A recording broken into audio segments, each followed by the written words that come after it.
Hello everyone, welcome to yet another session on the RBI Grade B Phase 2 Finance.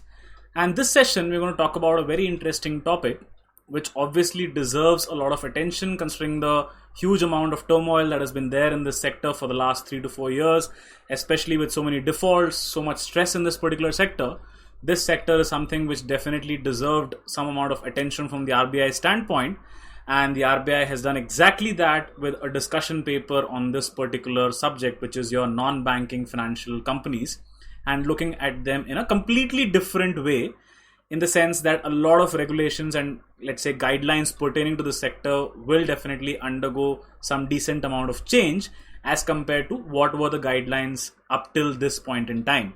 So this is a discussion paper, obviously throws a lot of light in terms of RBI's focus on this particular sector and the importance that the RBI is putting on this sector, not just from the perspective of, let's say, the financial system in the country, but also in the context of, let's say, inclusion in the real sense of the word.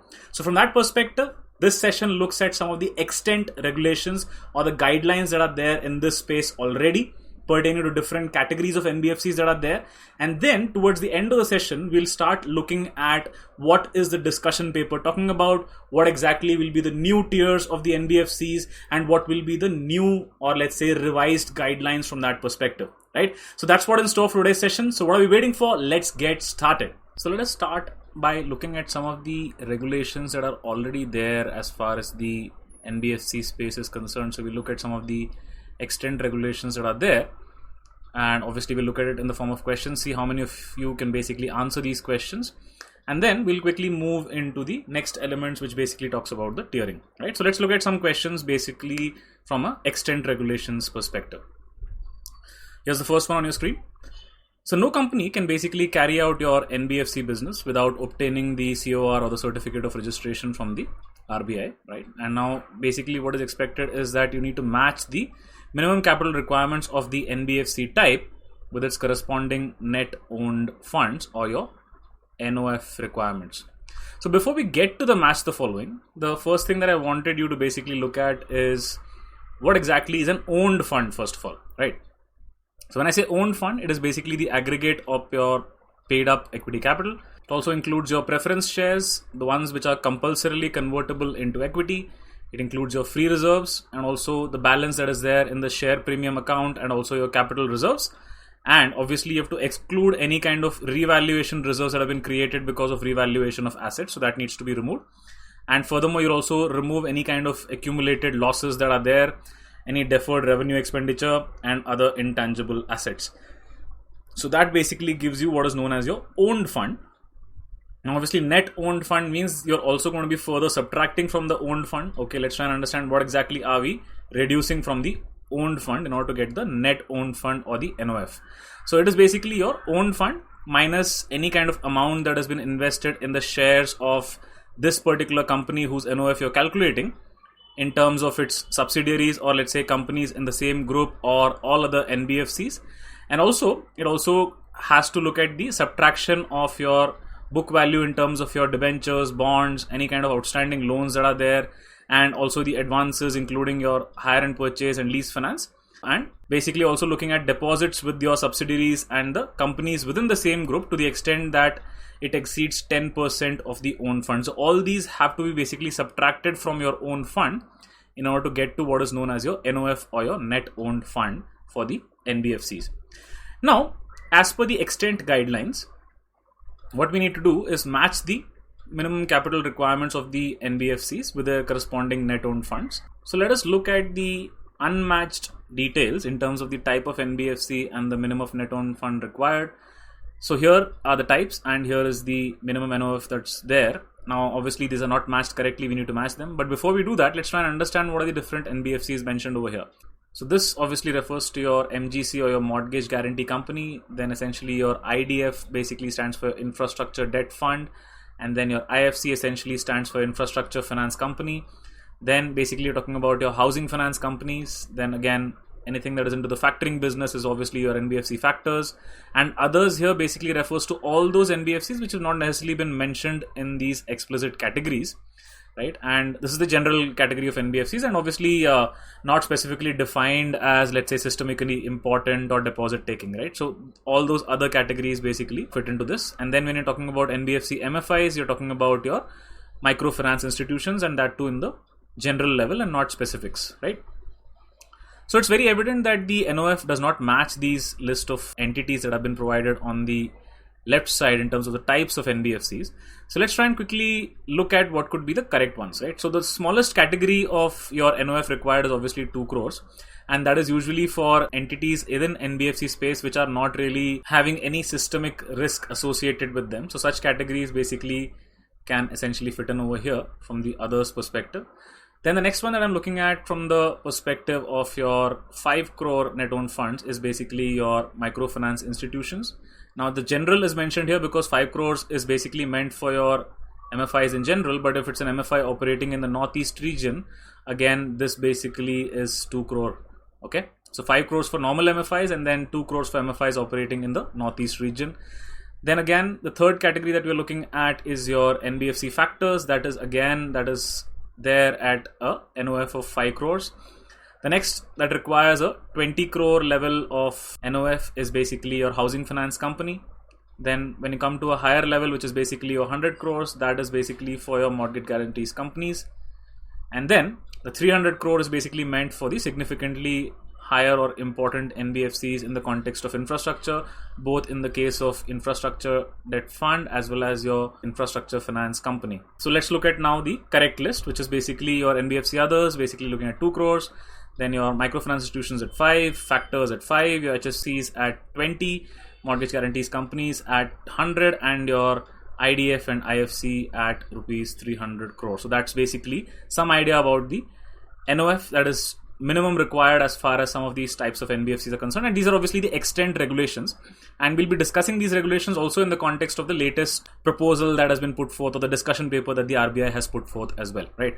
So let's quickly move on to the next element. Here's another question on your screen now. Which of the following statements with respect to the regulatory approach in respect of NBFCs ND? So what do I mean by ND here? All those NBFCs which are non-deposit taking NBFCs, okay? And obviously you're looking at an asset size less than 500 crore, which means that as per the current guidelines, any NBFC ND which has asset size less than 500 crore is basically considered as a non-systemically important NBFC. Right, so it's not systemically important, so that's why we're saying non-systemically important. Now, which of these statements is or are true pertaining to such NBFCs is the question. Let's quickly look at it. Leverage ratio should not be more than 5. Now, again, the good question that basically comes in front of us is what exactly is leverage ratio in this context? So generally, it's defined as your, at least in this context, it is defined as your total outside liabilities, right? And divided by the owned funds. So that's your definition of your leverage ratio in this context, right? So it's ideally saying that not more than 5. We'll have to check whether this is correct or not. But anyway, let's quickly move on to the second statement. No specific requirements in terms of capital versus risk-weighted asset ratio or any kind of exposure norms, okay? And third, 180 days asset classification norm in terms of the NPAs. Now, when I look at the answer to this one, technically speaking, the leverage ratio should not be more than 7. That's the correct answer. Now, they don't have any specifically defined CRAR or exposure norms. So this one is definitely correct. And as of now, yes, this definition is also correct in terms of 180 days asset classification norm for your non-performing assets. So in that context, you're looking at both statements 2 and 3 as being definitely correct. Let's quickly move on to the next question. What does it say? Again, as per the regulatory approach of the NBFC NDSI. Now, what does this mean? It's again non-deposit taking, but it is talking about those NBFCs in the non-deposit taking space which are systemically important, which means you're talking about an asset size greater than 500 crore as per the current classification, right? And then you're also looking at your NBFC deposits, right? Now, how much is the minimum capital in terms of the risk-weighted assets that needs to be maintained in the case of both your NBFC NDSI and your NBFC D? This is the question, right? And then it talks about your tier 1 capital shall be maintained at a minimum of how much, and tier 2 shall not exceed tier 1 capital. That is something which is a given in many scenarios. Now, NBFC is primarily engaged in lending against gold jewelry, so the gold loan NBFCs, right? And obviously such loans basically need to be comprising more than 50% of the financial assets of such companies. So then basically you can categorize them as NBFC lending in the gold perspective. Then how much is the minimum tier 1 capital in terms of percentage? So when I look at the answer in this case, generally when I'm talking about your NBFC NDSI and NBFC D, they need to basically maintain 15% of their risk-weighted assets in terms of capital as a minimum requirement. And when I talk about the tier 1 capital shall be maintained at a minimum of 10% out of this 15, 10% has to be tier 1. And the same requirement as far as your NBFC lending in gold becomes basically your 12%, right? So it started off with a 15% as the basic minimum capital requirement in terms of RWA, then 10% tier 1, and obviously the tier 1 definitely needs to be higher than tier 2, or at max your tier 1 can be equal to tier 2. And then as far as your NBFC lending from a gold perspective are concerned, they need to maintain a higher minimum tier 1 capital, which is of 12%. So this is again the extent or the current regulatory guidelines as of today, right? Moving further to the next question, what it says is that your NBFCs are supposed to cater to niche sectors and geographies. Obviously, that's the reason they've been created. Now, accordingly, a variety of categories of NBFCs have come up over the years, and we obviously saw several categories when we did the first question on Match the Following, right? Now, prior to the harmonization of categories in 2019, there were 12 different categories of NBFCs that existed, right? So, in order to provide NBFCs with greater operational flexibility, it obviously became important that several of those NBFCs had to be clubbed together, right? And brought in the context of, let's say, making it more easier to carry out the functions, right? So they were basically combined. Few of them were combined into one so as to carry out harmonization. Now, 3 such categories were basically your asset finance companies, then your loan companies, and your investment companies. So which means your NBFC, asset finance company, your loan company, and your investment company. All these 3 were put together to create a new category. Now, what was this new category called is what the question is, right? So this new category was basically called as your ICC. No, it's not the International Cricket Council, but we're talking about the investment and credit company. So this is a new categorization that was created in order to harmonize and bring together certain NBFCs which were doing similar kind of activities, right? So that the regulating authority for that should ideally remain the same. That was the thought process, and that is why this particularly came into existence. Okay, so move on to the next question now. What are we looking at?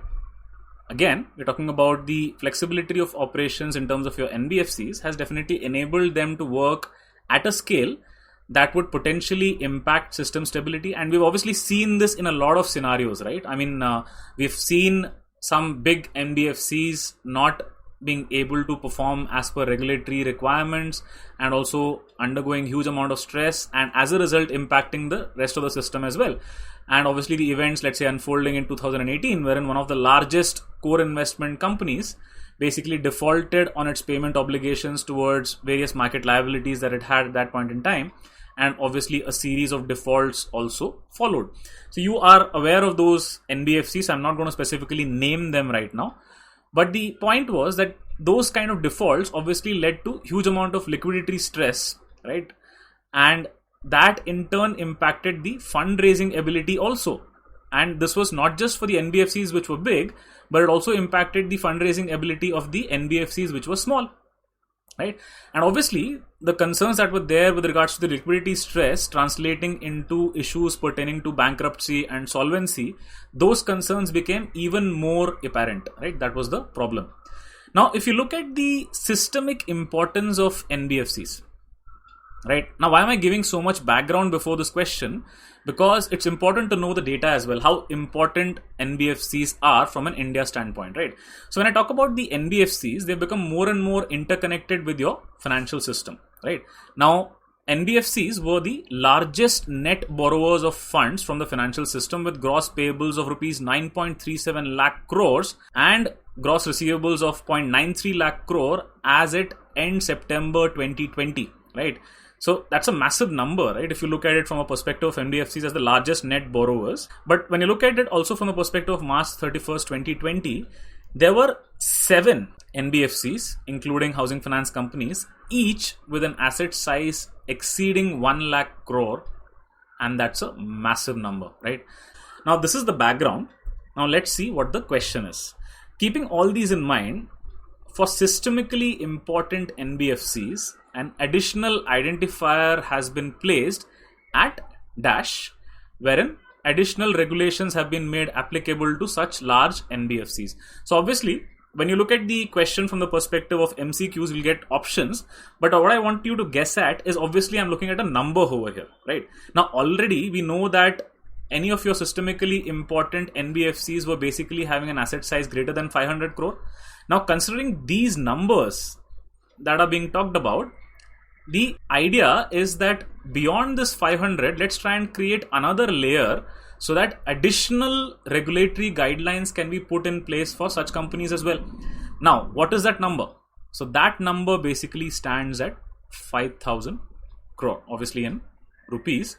So you basically set up another additional identifier at 5,000 crore rupees, wherein additional regulations have been made applicable to such large NBFCs, right? Now, this is the background or the context that I wanted to discuss before we get into the actual discussion for today, which is basically the NBFC tiering that has been proposed by the RBI in its discussion paper, right? So let's quickly get to that now. So before we get to the actual answer, let's frame the question. What does the question say? It says, keeping in mind the recent trends in the NBFC space, whatever we discussed over the last 15-20 minutes, what is the revised structure that has been proposed by the RBI in its discussion paper, Revised Regulatory Framework for NBFCs, a scale-based approach, right? So the structure that basically the RBI has proposed looks something like a pyramid, right? So you're talking about the lowest layer, which is your NBFC base layer. Then you have the NBFC middle layer, then the NBFC upper layer, and at the top lies your NBFC top layer. Now, what is understood is that whatever will be the regulations that will be framed for this layer, the layers higher up will obviously have this as the preliminary requirement, and then additional regulations will be there in this layer. Now, whatever regulations are there for these two layers, additional regulations will be added to this layer, right? So what it means is that every lower layer will have some set of regulations, right? Now the next layer on top of it will have obviously the lower level regulations plus some additional regulations. So that is the way it is going to be defined, right? So that is the tiering that has been defined. And when you look at the overall scenario, what all will be considered as part of your NBFC base layer, which is the lowest possible layer. And obviously this will have the least amount of regulatory supervision. Obviously, I'm not saying that regulatory supervision not be there at all. It will be there, but it will be limited, right? And essentially, if I have to draw a parallel in terms of what this matches in terms of the current guidelines, then I basically talk about your non-deposit taking and non-systemically important NBFCs. Whatever guidelines are there here, the base layer will have similar kind of guidelines. And obviously, whatever tweaks are there, that is something which we will discuss as well. Now, when we talk about the middle layer, this basically will have all the extent guidelines that are there currently for your NBFC non-deposit taking but systemically important and your deposit taking NBFCs, right? So whatever guidelines are there for them, those will obviously get followed as far as NBFC middle layer is concerned, right? And obviously whatever changes are there from this perspective as well, those will also be applicable to your middle layer. So obviously when you go into the upper layer, it has to define in terms of more systemically important NBFCs, which obviously have a huge risk in case something goes wrong with them. So obviously such number of upper layer NBFCs would be identified basis some scorecard or some parameters. And then you will basically look at a top layer, which ideally the RBI would want to be empty, But in case there are certain NBFCs in the upper layer itself who kind of have become so important from a systemic standpoint that it becomes important for RBI to place even more stronger regulatory supervision mechanisms, then those will be categorized into your top layer. Right? So when I look at the first one, which is your base layer, which are the NBFCs that fall into this particular category? So first thing that I'm looking at is that all your non-systemically important NBFCs from a non-deposit taking perspective basically will fit into this category. So as we were discussing earlier, the threshold for categorizing your systemically important NBFCs in this particular category was an asset size greater than 500 crore. But with the huge number of NBFCs that have actually come up, the RBI is proposing to increase this threshold from the current 500 crore to 1000 crore. So anything that is basically going to be less than 1000 crore will basically fit into the base layer category, right? Asset size less than 1000 crore, and it will be considered as not systemically important. Right? Now, what are the other NBFCs that are fitting in from this perspective? It obviously carries all your type 1 NBFCs. So what do I mean by your type 1 NBFCs? It basically talks about all your NBFC NDs or non-deposit taking NBFCs that will not be accepting any public funds, right? And also do not intend to accept public funds in the future also. And at the same time, not only is it about the public funds, but it is also about the fact that they have no customer interface, or they're also not intending to have a customer interface in the future as well, right? So neither do they accept public funds, nor do they intend to accept public funds in the future. Second, they do not have any customer interface as of now, and they are not intending to have any customer interface in the future also. Such kind of NBFCs do not pose any major systemic risk. Right? So that is why these are basically referred to as your type 1 NBFC. So all of them will get categorized over here. The next one is basically your non-operative financial holding company. And these are more in the context of your bank holding companies. And obviously they do not pose any systemic risk due to credit intermediation.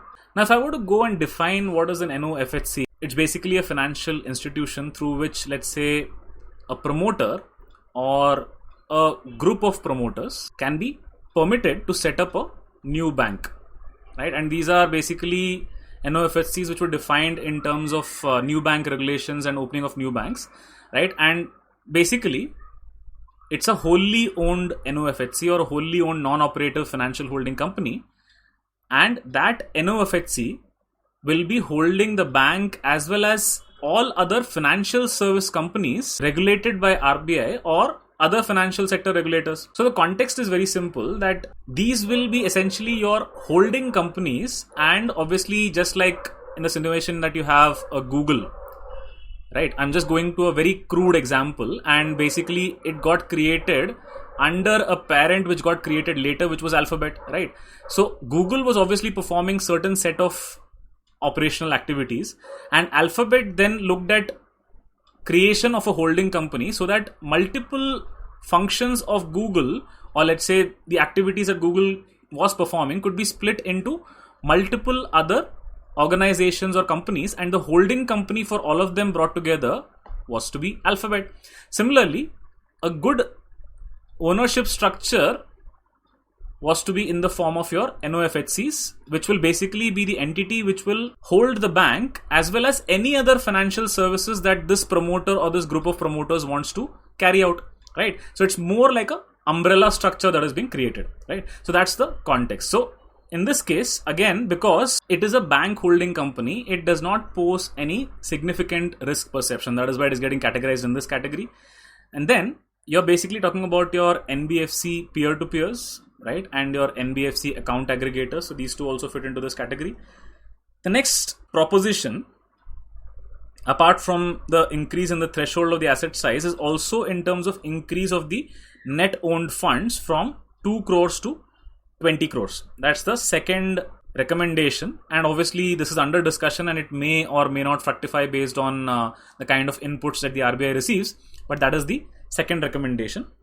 And the third recommendation is something which we discussed earlier in terms of the NPAs, the fact that the harmonization is expected to bring down the number of days from 180 to 90 days. So this is again being proposed, and it still remains to be seen whether it will actually get implemented or not. But these are some of the key changes that are recommended for the NBFC base layer. So obviously an asset size less than 1000 crores, your net owned funds from 2 crore to 20 crore, that is an increase, and an NPA harmonization in terms of days or classification days bringing down from 180 to 90. So these are some of the recommendations as far as your NBFC base layer are concerned. Moving on to the next layer, which is your NBFC middle layer. So here, all your NBFCs which are non-deposit taking but systemically important, which means that they have an asset size greater than 1000 crore, will automatically fit in.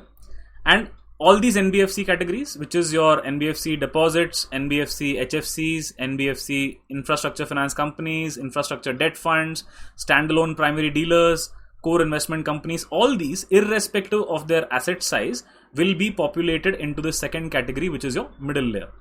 Right? So obviously all the prudential norms that are being defined for base layer will be applicable to middle layer as well.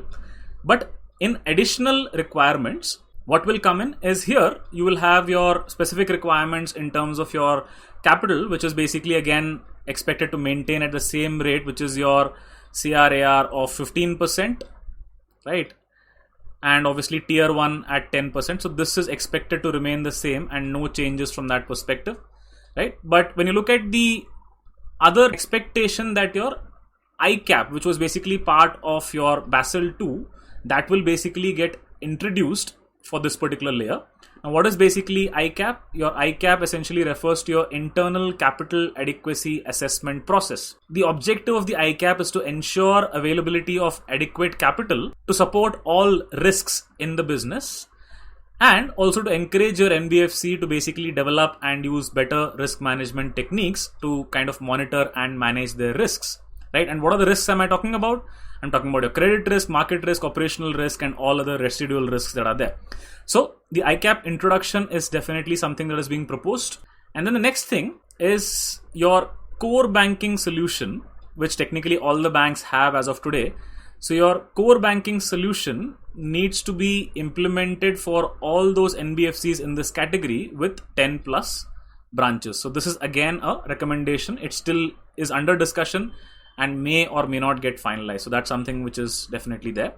Another thing which is recommended is in terms of the rotation of the auditors. It continues to be 3 years, and there are various other guidelines that have been mentioned in terms of your chief compliance officer, compensation guidelines, and a lot of other things as well. And even in terms of the accounting standards, your NBFCs are basically transitioning into what is known as your IND AS, which is your India Accounting Standards, right? So if you look at the overall standards here in terms of financial instruments, fair value measurement, operating segments, and also the overall level of disclosures, this is definitely something which is far more comprehensive than those under the previous GAAP principle, which is your generally accepted accounting principles. So definitely a lot more stringent in that standpoint when they move into the accounting of India AS, or IND AS as it is called, which is the Indian Accounting Standards. Next thing, another thing that has kind of been brought in is basically your SSE, which is your sensitive sectors exposure. Now technically, in the context of your NBFCs, which are the sectors which are considered to be sensitive? So first sector considered to be sensitive is obviously your capital markets. The second sector which is considered to be extremely sensitive is your commercial real estate. Now, because both these sectors are sensitive, but at the same time both these sectors also require adequate amount of funding, placing norms on NBFCs to, let's say, stop lending to such sensitive sectors may not be the right approach to take. So as a result, what has been decided is the NBFCs need to put internal limits, okay, in terms of their SSEs or your sensitive sector exposures. The NBFCs in the middle layer category need to put in internal controls in place and internal limits to be set up. So that is what is being recommended by the RBI as far as the middle layer is concerned. Now moving to the upper layer, top 10 NBFCs in terms of their asset size will by default fall into this particular category. That is one. The next thing is that any of those who are not in the upper layer and who are not in the base layer, right, and have an asset size in between these two layers automatically will fall under the middle layer category, right? Next thing, this layer, as per the RBI, is expected to have at least 25 to 30 non-banking financial companies, which is basically based on a composite score of analysis of various parameters in order to arrive at which are the NBFCs that could possibly fit into this particular category, right? Now, what are those parameters? I'm not going to get into details, but if I look at the fundamentals, you're obviously looking at the size, which is going to play a huge role, right? Then you're talking about the interconnectedness of such NBFCs. How interconnected are they with the rest of the banking system? Third, in terms of their complexity, right? And fourth, in terms of supervisory inputs that may be required, especially because of various sectoral penetration and then, let's say, group structures and so on. So wherever you need supervisory inputs, right? So such kind of NBFCs would obviously also tend to fall in this category. So these are some of the parameters that will be taken into account while arriving at the composite score. And obviously the top 25-30 NBFCs by default on the basis of these composite scores will be definitely part of this particular layer. Now, having said that, top 10 NBFCs will anyway be part of this. There's no doubt about that. Another aspect is in terms of these capital requirements, it's been prescribed that while this will not be the specific case, it is going to be more towards the alignment with banks, wherein your common equity tier 1 will be prescribed to be at 9% within the tier 1 capital. So that is expected to happen as far as your NBFC upper layer is concerned. They also need to follow the latest SEBI listing obligations and disclosure requirements or LODR guidelines. That's going to be crucial. Just like your middle layer, they will also have the sensitive sector exposure in terms of the internal ceiling that is to be set up. But additionally, they'll also have a vulnerability assessment wherein they have to look at the important sectors across the spectrum as far as India is concerned, and also look at their vulnerability vis-a-vis those sectors, right? And obviously increased stringent disclosure requirements that will also be there. Now, coming to the final one, which is the top layer. Now, as per the RBI, it is suggesting that this top layer should ideally remain empty. Now, when will the layer get populated? In case the RBI basically takes a view that there has been an unsustainable increase in the systemic risk that is there, right, in terms of spillovers as far as the specific NBFCs in the upper layer are concerned, right? Such NBFCs, judged to be extreme in the supervisory risk perception, would then basically be pushed into the top layer from the upper layer. In this case, obviously your NBFCs will be subjected to higher capital charge, which obviously means that to the extent like banks, they will also need to maintain your capital conservation buffers, and the RBI will also have more intensive and enhanced supervisory engagement with these NBFCs. So that is the context as far as the top layer is concerned. So of course, this is obviously a discussion paper wherein a lot of things are still being discussed in terms of revised regulations. Now it still remains to be seen as to what could be the possible suggestions. So these are all the recommendations, and we'll have to wait and see as to what the final outcome of the discussion paper is going to be. But having said that, this is definitely a revolutionary stand taken by the RBI, and obviously they have been quite vocal in terms of bringing fresher and fresher regulations as far as your NBFC space is concerned. And this is again another step in the right direction. And this comprehensive overhaul was especially critical in the context of the kind of issues and stress that we have seen in the NBFC space, especially in the last 3 to 4 years. So that brings us to the end of this particular session. So I hope you enjoyed the context of what we were discussing in the sense of non-banking financial companies and the revised steering that the RBI has brought about. Obviously a very interesting and an intriguing topic, and obviously if you still have any doubts or questions, please feel free to post it on the comments, and we'd be happy to respond to those queries and answer your questions as well. The important thing is, again, a very important topic from the RBI perspective, because the RBI is looking at supervising NBFCs in a much more stringent manner, especially in the context of things that have happened in the last 3-4 years. And also the fact that RBI continues to consider NBFCs as a very, very critical cog in the entire financial system, right? So that is where this session becomes extremely important. And I hope you enjoyed this one, and I look forward to seeing you in the next session. But until then, have a great day and a wonderful weekend ahead, and I'll see you in the next session.